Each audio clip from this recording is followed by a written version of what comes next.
to Tavian's Sport and Society podcast. I'm your host, Tavian, here with my guest here, Sarah Cawley. Welcome, Sarah. Thank you for having me. Thank you. Now, Sarah, I wanted you as the guest for this because the topic I want to discuss today is the pathway to sports pay, with a subtitle being amateur, college, and professional. Mm-hmm. And I'm specifically differentiating amateur from college because just thinking about like the different ways that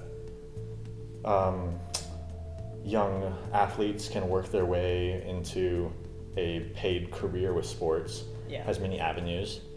College is one way, but it's not the only way. Mm-hmm. Amateur sports outside of the collegiate scene have their own ways of getting to sports pay. That was just something that I wanted to begin with, but I'd like to start with this prompt, which was because I know you, I know that you have an athletic background, mm-hmm. and so I do as well, and so I kind of assuming that you came from like a background of like as a kid kind of having this vision of thinking that you were going to do sports sometime in your life, maybe even as a career, because that's the same for me. Yeah. So I guess my first prompt is just a question of when did that switch for you? When did you realize that sports maybe wasn't going to be the end-all career option for you? I mean, I think like when I first got into sports, it was mainly because I had too much energy as a kid, if I'm being very honest. And my mom had to do something with me and my extremely, just very energetic self at like a really young age.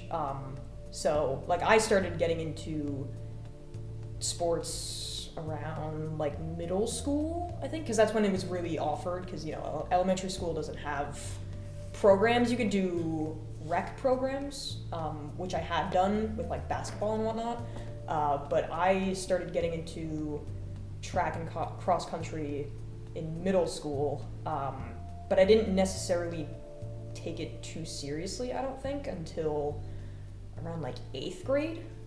And I think at that point, like 8th grade going into high school, and the sort of shift between competitiveness, because at that point, people really get into the sport once they go into high school because it's one step towards college. But I think I sort of realized that it wouldn't necessarily be a career path in the transition from 8th grade into high school, because the different levels of like competitiveness, especially with being, like JV or like varsity in high school, is also a big difference. Yeah. Because if you're a JV, obviously you're probably not going to move up to varsity unless you're like a senior in high school or something.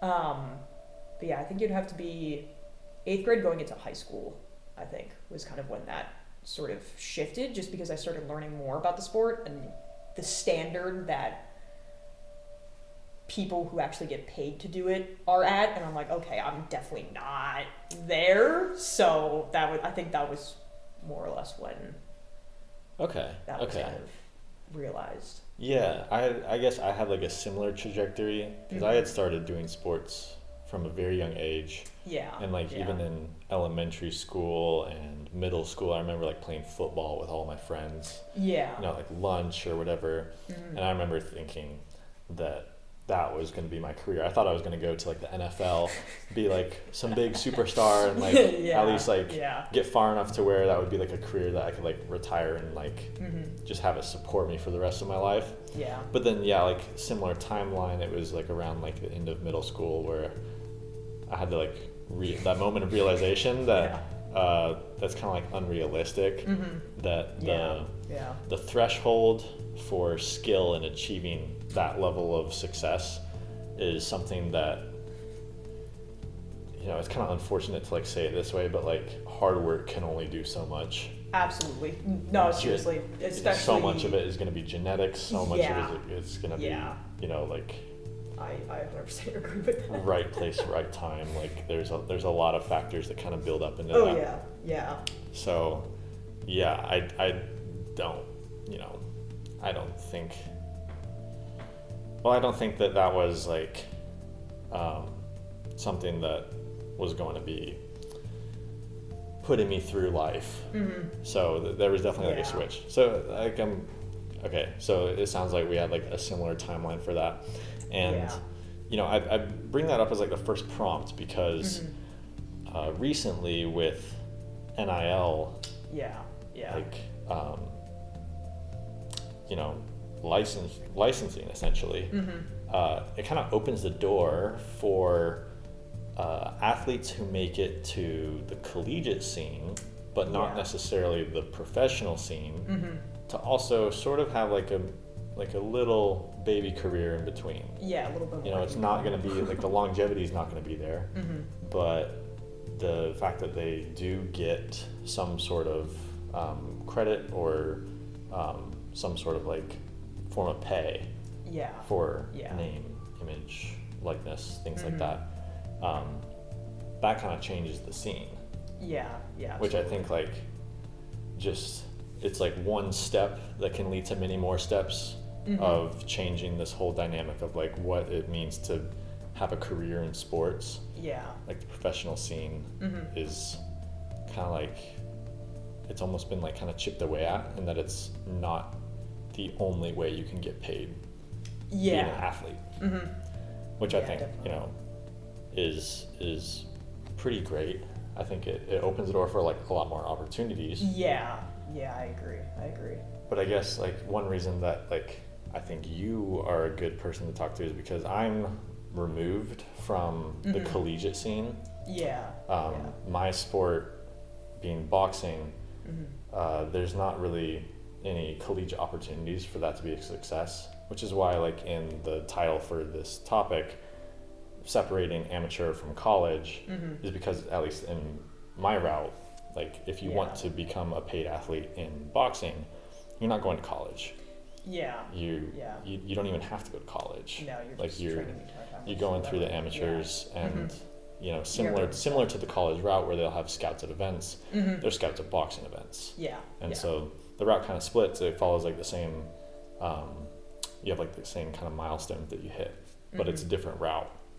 So, the NIL was something that I wanted to talk to you about because, one, because of like recent changes, it changes the whole structure and dynamic of how athletes are paid, specifically student athletes, but it kind of like marks this shift in the potential for where there could be future changes down the road that make sport a more like widely accessible like form of pay, which I don't know, like just something that I think about is that America kind of has like an issue with the health of your average citizen. And one thing that I always like think about is that exercise and physical activity is not being stressed as much. Why isn't it being stressed as much? Well, because at the end of the day, you need to do something that brings money in. You need to be like successful in your financial game before your athletic games. And so there's an incentive for you to prioritize doing your work career versus taking care of yourself. Now athletes, they get it where they can do work and it promotes their physical fitness. Their physical health is like is benefited. So they get kind of like the best of like both worlds. They get like they're really just taking two birds with one stone. And it's like a lot easier for them. But you know that's like one thing that I think we can like start to shift towards, because when I think of like the state of really just like America, where we are seeing like our health is kind of taking a hit, but then you see like this change where there's some increased incentive to go the athletic route. It can again like kind of domino effect into some more like positive change for getting people to take health more seriously. Which I think is very much needed. Because I think when you prioritize one thing like money, you're sacrificing your physical health, which is not to say that like, it's hard to say that like everyone should just kind of like throw away their job and just go like try to focus on like being their like best self, because at the end of the day they do need to like prioritize some things. Mm-hmm. But with this whole like NIL stuff, like that I think is like a significant milestone that we've hit to say that like there's more opportunities for this. There's ways for like a person who's not the most exceptional, who's not going to be in the 0.1% of like professional athletes. Yeah. But to say that like, there's still like opportunities for them. Mm-hmm. And I don't really know where that's going to go in the future. Yeah, it's definitely, there was a whole, I guess, conversation to be had with like the process of collegiate athletes actually getting like the NIL deals. Like that was very much there was an ongoing conversation between the NCAA and like the rest of like the NIL stuff, because NCAA is like they prohibit paying collegiate athletes. So it was like for the running and everything. So I guess the loophole in that sense was, well, these companies can sponsor them, not for running, but for promoting their brands. So it's not breaking NCAA rules, and it's kind of... Oh, interesting. It's basically just like a loophole, more or less. And I don't know necessarily what the scene is like for, I guess, like D3 or D2 sort of like schools. I don't think the companies that are involved with like the NIL, I don't think they deal too much with D3 and D2 schools, because obviously their money is going to be with the D1 schools, because, most, if not all, there are a few exceptions here and there, but most of the athletes that are taking advantage of that are from the D1 schools, just because obviously they produce stronger athletes, more or less. Yeah.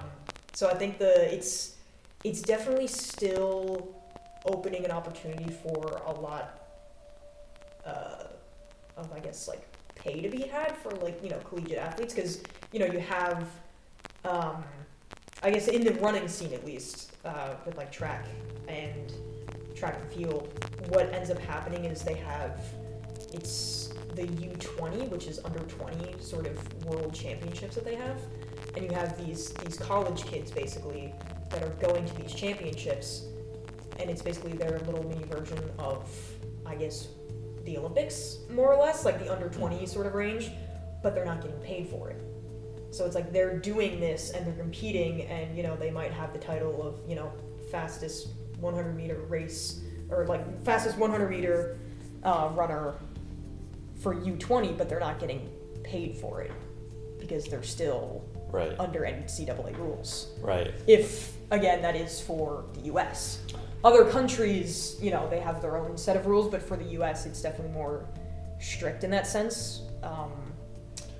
Yeah. So they're getting paid mainly just from those sponsorships. Even if they go to the Olympics, I don't believe... I'm not entirely sure what the situation is with that, with collegiate athletes that go to the Olympics.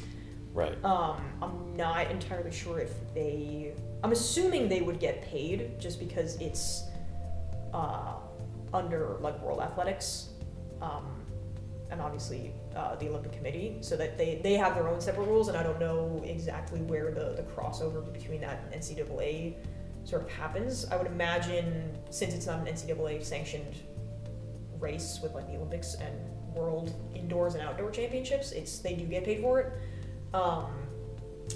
But yeah, it's like anything with NCAA, it's like a very fine line that they kind of have to walk along, because they're very strict with not paying college athletes for races and everything, but it becomes a different story when they go to international competitions, for sure. That makes sense. That makes sense. That's interesting, because I only knew about like the Olympic level through the lens of boxing. Mm-hmm. because Olympic level boxing is considered amateur boxing. Yeah, it's not professional. Olympics. Yeah, well, the Olympics in general, it's still considered amateur for, I think, for most all the things, sports, right? basically. Unless you get to like basketball, newly. Yeah. You get like the NBA All-Stars going in. Yeah. And then it becomes like the professional scene. But yeah, like it's mostly amateur. Yeah. But like, I mean, that brings up a good point with like the crossover between NCAA and Olympic level athletes. Because at least with boxing, as far as I'm aware, like the boxing athletes that do go to the Olympics, they still have sponsorships. Yeah. And they get brand sponsorships, which is just something to like support them. And depending on what nation you're from, there might be like a lot of, there's some kind of like patriotic sense of like supporting your athlete where the country will actually like support their athletes to go to the Olympics, in which case like the government in like kind of essentially becomes a sponsor. Especially for like smaller countries that don't have too many athletes that they send over, like that becomes definitely like a let's put all of our eggs in this one basket of like the 5 athletes that we're sending to the Olympics, whereas the US it's you have over 1,000 athletes, so it's just and that can kind of like work against the athletes in a way. Like remember there was like the scandal with Russia and their swim team. Yeah, the doping. And like because Russia sponsors their entire team, that got them all banned. Regardless of if they were caught doping or not. The whole team was taken off. I think too it's like the US is notorious for track and field not paying their athletes enough, to the point where or it's at least gotten to the point where track and field athletes, obviously the Olympics are the Olympics, but when it comes to, I guess, the pay aspect of it, they obviously don't get paid a lot. And it's the same with World Indoor and Outdoors, but there are a lot of athletes that don't go, that are like at that sort of like Olympic level, that they prioritize the Olympics, but their main focus of the year is not the Olympics. And it's world, whatever, it's usually World Outdoor Championships, and that tends to be a much bigger meet, because you get paid a little bit more than the Olympics for that. Right. And then there's another opportunity for other countries that don't necessarily send athletes to the Olympics, but they might be in like a running club, or they might be sponsored by whoever, and then they end up going to World Indoors instead. So it's like there's definitely it's a pay issue for the Olympics at least, but then it's also an exposure issue and like sponsorship that deals with World Outdoor Championships. But okay. Well, actually, like, it kind of like reframes this whole question, because I initially came in here thinking that there would be a lot of talk about like the different avenues to paid sport, but I think upon like some reflection, it's also like another thing to just consider is that not all sports are paid the same. Even if you are paid. It's a wide range of, and even within those top paid sports, there's still levels to the game of like salaries and everything like that. Like like Katie Ledecky, who is arguably one of the most dominant swimmers of all time, is getting paid so much less than a non-starter on like an NFL team. And, like, she goes to the Olympics and she represents our entire country, and she wins however many gold medals she won this year. It was probably like, what, 6 or 7 or something like that. I forget the exact number. And I mean, she holds the record. She holds the record. She holds the top. She holds the top like 20 11 times for her event. No one's ever gonna touch her in her professional career. But then she gets paid so much less than someone in like the NFL or the NBA, just because the pay for sports that aren't seen as profitable as those, they kind of push them to the side. Yeah, I mean, it's almost like a cautionary tale. Like I was kind of like, I had some wishful thinking that like with this whole NIL, change, that it would open the door for more opportunities like that. But it also is like, you have to be cautious and be aware that like, just because you are being paid doesn't mean that you can't support yourself. Oh yeah. Like that's something very real. And actually, like, this is something that I know from, like, not boxing, but the mixed martial arts scene. Right. This was a discussion recently, which was talking about why a lot of the UFC, in the UFC, why a lot of the champions are not American right now.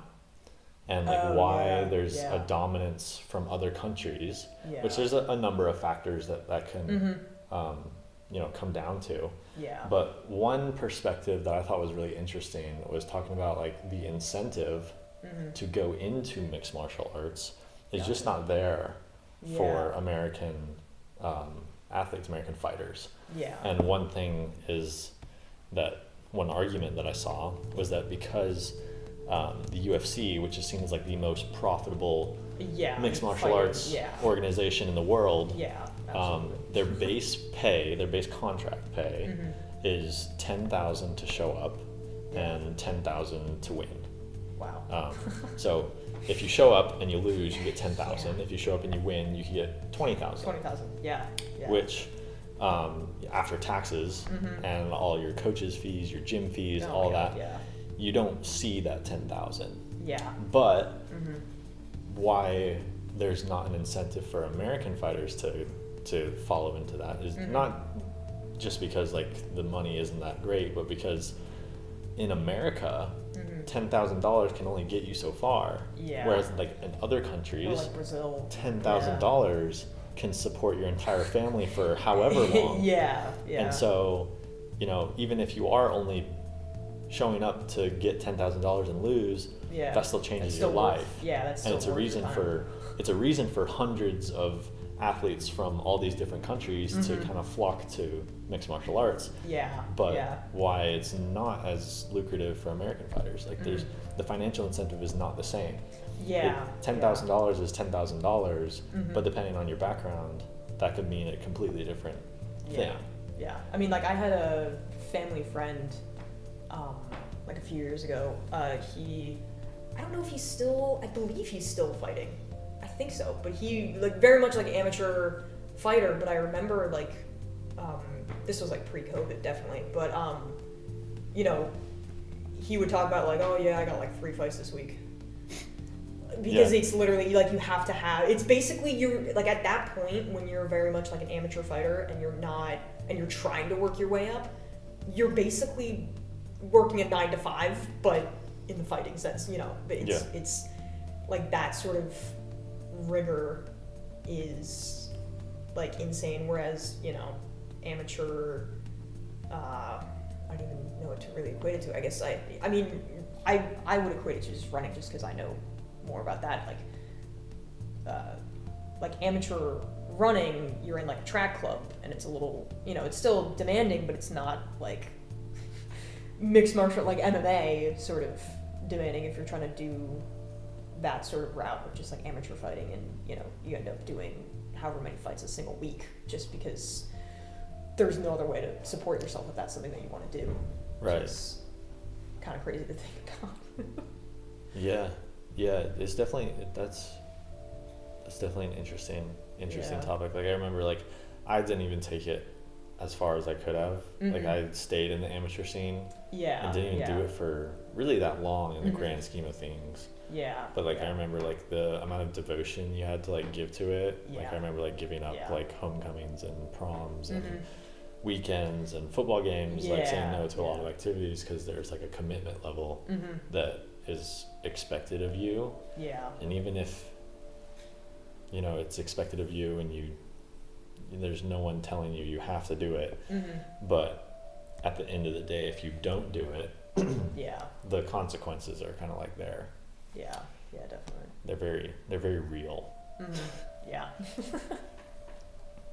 But yeah, that's an interesting discussion. I think like the takeaways from this is that like one, that like we're still like a long way off of sport being a profession that can be pursued by anyone. Mm-hmm. And I think even in saying that, that's going to stay the norm, possibly forever. Like, yeah, I mean, with running at least, it's that conversation is definitely like currently, like very, very currently. It's like it's definitely a conversation that's being had right now. Because like with running, it's if you were technically at the amateur level, you're in different track clubs, and those, depending on which sort of club that you're a part of, because obviously there are some that are a little bit more like prestigious, that have a lot of like Olympians in them, or and then you might be in like Brooklyn Track Club, and it's just like a local track club, and you can get paid, but it's not anything crazy. It's nothing to make a career out of, but to be more specific, there's one track club, Grand Slam track.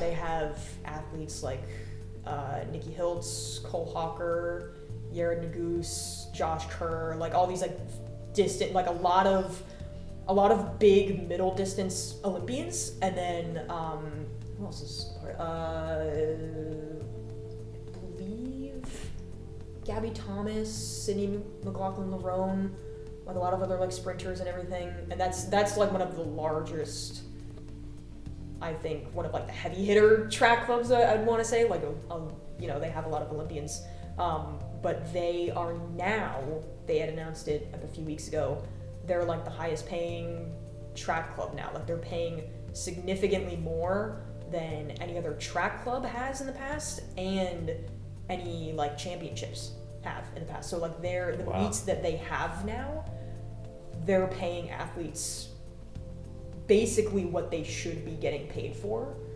I don't remember the specific metrics, but they're paying them. It was something that they had posted on like their Instagram, I think, and it was basically the comparison between what their athletes get paid for one of their meets as opposed to World Indoors if they were to run at the championship level. Yeah. And they're now paying them more than that. Wow. Than indoor and outdoor. So it's like they are kind of like the first club to sort of start that trend of, hey, maybe you guys should be paying your athletes so that we can continue to see the sort of amazing, records being broken and different heights that are reached for different events and everything. So, I mean, that was the most recent thing that's happened now, which is really cool to see, because it's, underpaying. I mean, it's the same throughout a lot of different sports, but for track, it's been notorious that track athletes do not get paid a lot at all. So like Grand Slam track they're sort of like the first of hopefully many more clubs to follow that trend. Yeah. But yeah, I was like, that's something that like recently happened like a few weeks ago, that they sort of like announced, like that sort of initiative, I guess, that they're trying to put forward. That sets like an interesting precedent.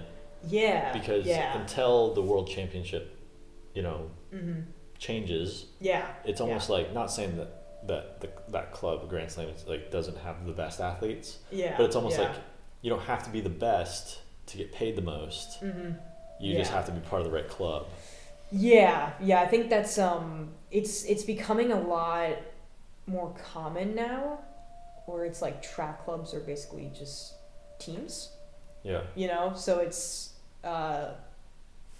each track club, it's becoming more prevalent that they're more or less assembling like their dream teams. So it's like they'll offer, like if they have a lot of, Olympic athletes, or if they have like one Olympic athlete, and they sort of like try and network to bring in more Olympic athletes into their club. So then it's like you're building your team basically, and then you just race against other dream teams with different clubs, and it's, whatever the interest is with those certain athletes of why they choose a club, whether, sponsorships, like long-term contracts and such, because that's what it is now for, technically these Olympians are amateur level, but, for the sake of argument, calling them pros, but like these sort of pro track clubs are, like they're really trying to, I guess, see if the Olympic Committee and World Indoor and Outdoor, like the World Athletics, if they'll sort of match them at this point. So I think that'll be something that'll be something that's pretty interesting, or that will be pretty interesting in the next, few years, to see if they sort of match that pay gap that's kind of going on. Right. Or if they'll just continue to underpay athletes for world championships and nationals and everything. Because at a certain point, it's like, if you're not paying the athletes to compete at that sort of national level, then they just won't show up. Right. Because at the world's, at that sort of scale, they would rather, and who knows, maybe it might not be World Athletics. Maybe it'll be another committee that comes out of all of these track clubs, and they're like, hey, World Athletics, they're not paying our athletes. Let's make our own committee and then deem that as something else. And that'll be the next really big meet that all the people run at. Right. And that's kind of what's happening now a little bit.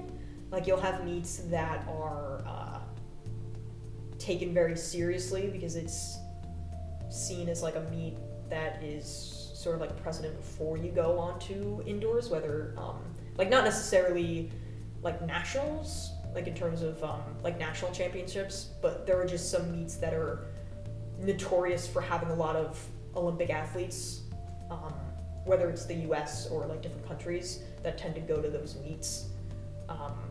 So it'll be interesting to see if like that sort of continues, but then it might become another, I guess, committee that ends up paying them, like make their own separate club that's a little bit more athlete friendly in terms of their pay. Right. But it'd be interesting to see.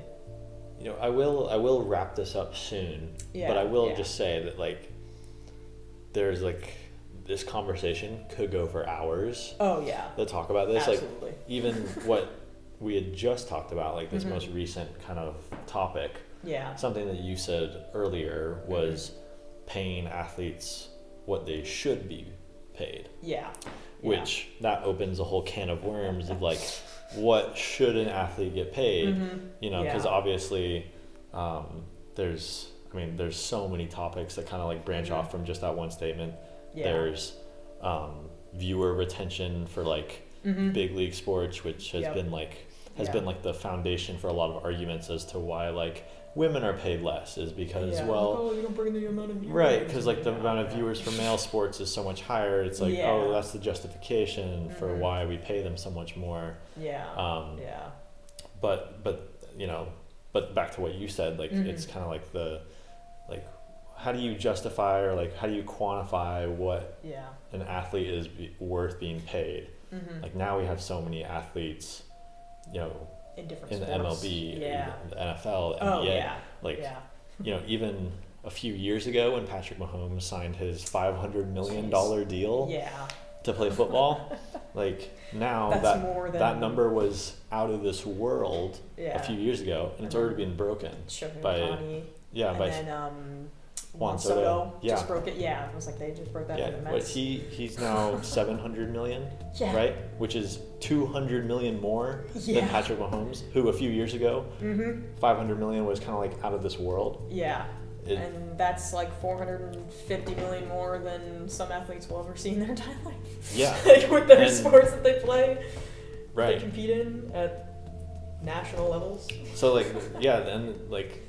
We won't even go into that conversation. Oh yeah. But that conversation has like two sides to it, which is like, what is an athlete worth? Like, in the sense of like, are they being paid enough? But also, are we paying them too much? You know?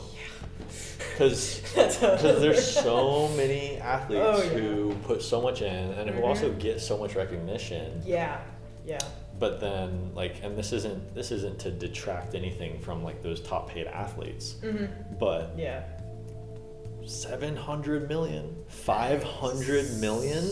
Yeah. That's insane. I mean, what was it? Like those numbers are kind of like unfathomable. Yeah. I mean, when you think about it too, like, I mean, I won't get too much, but that could also branch into like another conversation of like how the U.S. sort of, I guess, puts it on display almost, because we're paying our athletes that much, but then you have athletes like Messi. Yeah. When he was signed to Inter Miami, he didn't get paid as much as, I forget what his contract was when he signed with them. Yeah. But arguably one of the best soccer, football, whatever you want to call it, players in the world did not get paid as much as an American NFL player that only competes internally within his own country. Yeah, the national level versus the international level. Yeah, that's a whole other conversation. Yeah, like that hierarchy, you'd think the international level, because it's world inclusive. One of the most famous athletes of all time, yeah, you know, gets paid less than Mahomes. Which is nuts. It's a crazy world. But then at the same time, like their numbers in general are nuts. Like, you know, we talk about like the Olympic athletes, and like, you know, we're perhaps going down a rabbit hole, but like, you know, the Olympics of itself is kind of like the metric of to see like who's the best in the world. Yeah. And even going back to like how this conversation started, where we kind of differentiated the fact that Olympics is amateur, yet it's used as the metric to see who's the best in the world. But it doesn't apply for all sports. Right. Because soccer, that's the World Cup, or you know, Euros, or you know, Copa America. But I guess World Cup would really be the actual thing. But like the Olympics, that's why like soccer is, it's like nothing. You don't watch Olympics to watch soccer. Right. You know, it's like that's for the other sports that don't already have their own establishment. And just to like tie it back to the conversation we had, you know, earlier, which is the fact that they're amateur athletes going into the Olympics, where you could have NCAA level, essentially college kids going in there to compete for the title of best in the world. Yeah, I mean, and they're not getting paid for it. Yeah, and or if they are, then the question is, are they getting paid for, you know, back to your quote of what they should be paid? Yeah, that's an interesting question. Yeah, and that's not even going down the rabbit hole of like kids now. I won't go into it, but like Quincy Wilson, who's the youngest gold medalist for the U.S., he's in high school. Yeah, he doesn't have the NCAA restrictions because he's not in college yet. And that's a whole other question. Like, oh, does he go to college because he's already been to the Olympics, or does he just get a sponsorship deal, sign with a good track club, and just make it from there? Which he could be an interesting case study for, like, because he's kind of like the outlier. He could be an interesting case study for like the topic that this whole conversation was kind of started on, which is like the pathways to being a paid athlete. Exactly. Yeah. To where he doesn't need to go to college. He could bypass the entire college. I think scenario. He's still going to college though. Right. He's definitely still going, because I think like that's I think that's another thing too. It's a safety net. Yeah, it's like a safety net, but it's also, some people get concerned like when athletes at that sort of caliber that are that young end up going to college, because in some cases, depending on where you go, it could more or less put a damper on, I think, your abilities and your skills, because they're trying to. And when you're that young, there's obviously it's a lot like of different factors. There's some ethics issues that kind of make their way in there too. Like you know, even LeBron James with the start of his career, and you had people like not trying to like sway his opinion, but like giving him very extravagant gifts. Yeah. as a not so subtle way of saying like, come over here, come to this college, or like go this way, like you know. Yeah, I think the biggest case for that I can think of is Matthew Bowling.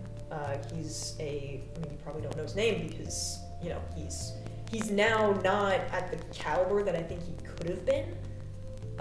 When he was in high school, he was I believe he was number 1 in the U.S. for the 400 meter.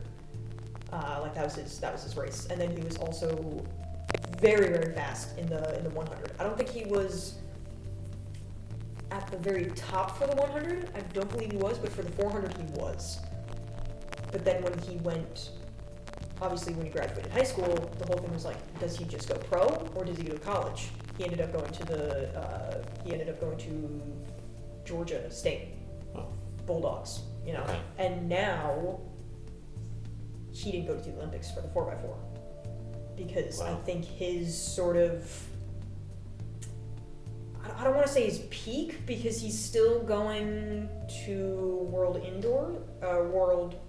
Outdoors because World Indoors just happened. He's still going to World Outdoors, I believe, but he's not at the Olympic level anymore. He was at the U20 when he was in college, but I think competing at a college level sort of knocked him down a few pegs, whereas, you know, if he were to just go pro, who knows, maybe he could have been at the Olympics in 4x4 instead of Quincy Wilson. Who knows? Like, you know, but that's, I think in that case, if you're that skilled and running is very much, like if you're at that level where you can turn pro and, you know, make the money that hopefully you should be making, maybe college isn't for those runners, you know? Because I think the time and effort and the personal training that you get from just going pro and signing with a brand is more beneficial than college because they tend to put you more into a box, I think, in college. If you start showing signs of like extreme athleticism and potential at like the high school level, because now going into college is like you have college athletes that when they get out of college they'll be fine because they're peaking in college, but these other athletes that are much younger and peaking kind of in high school, or like the start of their peak is in high school a lot earlier. I think college definitely kills a lot of potential for a lot of those younger athletes, unfortunately. But yeah. It's very interesting. There's so many pros and cons to each side. Yeah, it's a lot. It's such a deep rabbit hole. Yeah, and that's just running. That's just running. It's a whole other story with like any other collegiate level sport. But yeah. But I mean, it's what? It's running for you. It's boxing and mixed martial arts for me. I think they don't tell the whole story, but like. Yeah. I think like they do cover a lot of the bases, and that's why like I'm very glad that you agreed to do this because it's the other side that I don't see, and it's also like something that I don't really like give the attention to, so I don't even know. Yeah. But like I've definitely learned a number of things. Yeah. Especially like regarding the college thing that I just did not know about. Which it's pretty cool. And I don't know, like I initially like posed that question of like how does this NIL thing kind of like shift things? But now it's kind of like maybe it doesn't get shifted. Who knows? The door has been opened, but opened slightly more than it was before. So like, does it really make a difference? I don't know. That's not for me to answer. But thank you. We spent some time, so I thank you for donating your time to this. It was a very productive conversation. Absolutely, I agree. Thank you. Thank you for having me. Thank you.